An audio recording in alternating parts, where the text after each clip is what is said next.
ಕವಿ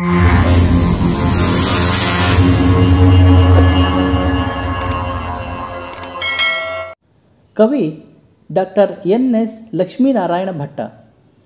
ಇವರು 1936 ಅಕ್ಟೋಬರ್ 29ರಂದು ಜನಿಸಿದರು. ಇವರ ಸ್ಥಳ ಶಿವಮೊಗ್ಗ. ಇವರ ತಂದೆ ಶಿವರಾಮ ಭಟ್ಟ. ಇವರ ತಾಯಿ ಮೂಕಾಂಬಿಕೆ. ಇವರ ಕೃತಿಗಳು ಜಗನ್ನಾಥ ವಿಜಯ, ಮುದ್ರಾಮಂಜೂಷ, ಸುಳಿ, ದೀಪಿಕಾ, ಬಾರೋ ವಸಂತ, ಚಿತ್ರಕೂಟ, ಅರುಣಗೀತೆ ಮುಂತಾದಂತಹ ಕೃತಿಗಳನ್ನು ರಚನೆ ಮಾಡಿದ್ದಾರೆ.